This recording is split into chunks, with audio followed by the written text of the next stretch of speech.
Before we get into the content today, just a quick reminder that if it resonates with you and you want to book in with me or my coaches, there is a free call booking link in the description. Enjoy. Things guys do when they're really in love.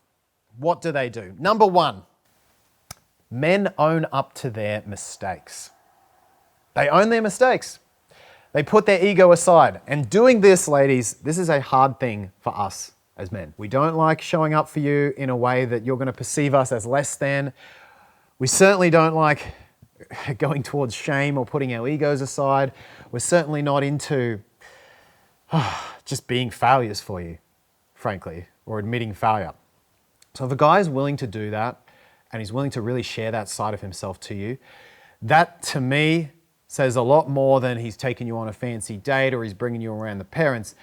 As long as, and especially if he backs it up with actions. When a guy owns his mistakes, it shows that he's secure enough to go there, to be uncomfortable, and that security is going to play out in your future relationship. Because if he's secure enough to admit mistakes and follow up with them with actions to make it right, etc., then he's going to be secure enough to have those difficult conversations with you. He's going to be secure enough to admit fault, to ask for help, etc.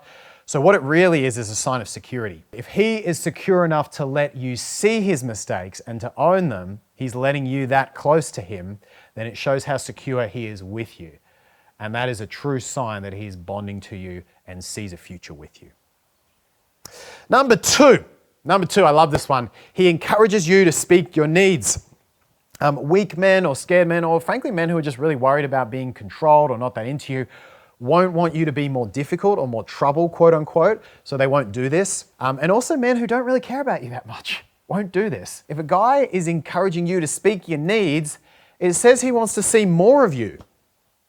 It says he's even willing to be uncomfortable or be under a little bit of pressure to see more of you. So it's showing that he just really wants to build that intimacy with you.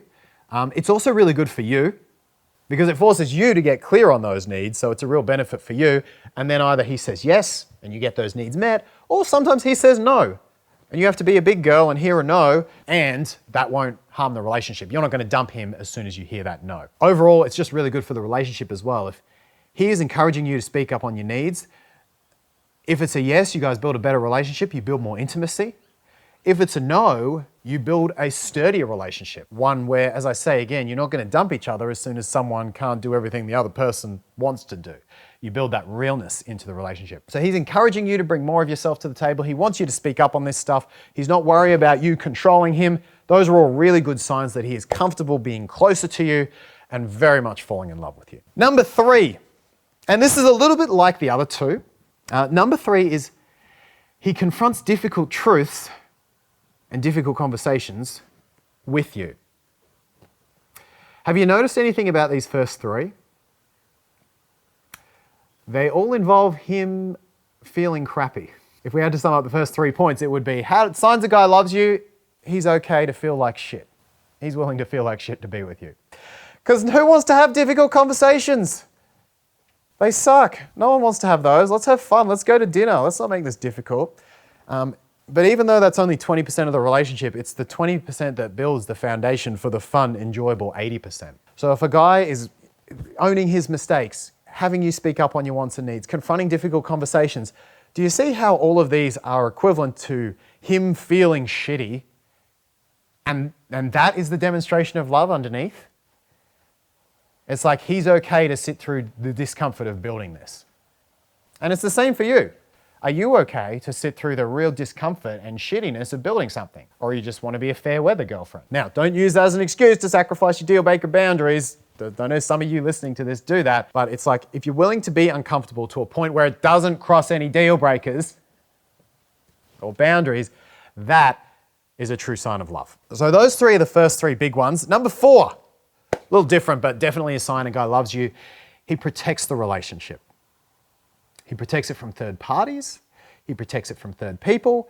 He might even protect it from third things like drugs or alcohol, or it could be anything, dogs even, I don't know. But if he is protecting the relationship, if he is saying, look, we need to protect this bubble, then it is showing that he values that bubble. And guys only do this, guys only protect a bubble when they are really invested in the bubble and they want to keep the bubble and continue with the bubble. The bubble matters. Thanks, Stan Tatkin.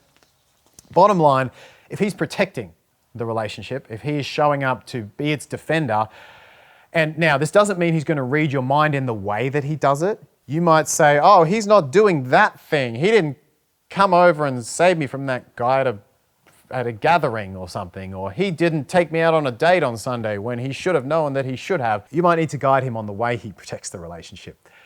But if he's stepping up to that, however he does it, either with your guidance or without, then that shows he values the relationship a lot, values you a lot, and is very likely forming a deep, loving bond with you.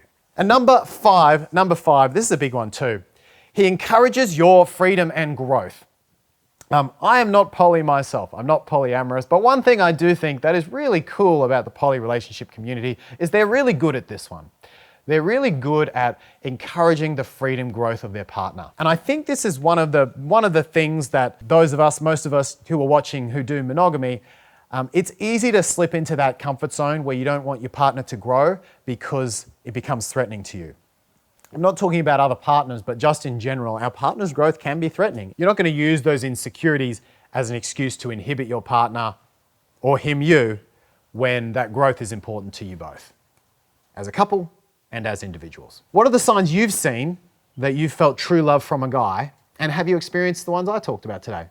I would love it if you would share in the comments if you're familiar with the ones today, if you've felt them, or if you've experienced ones for yourself that are not in the video. Please share them and hit that subscribe button, big red button with the little bell.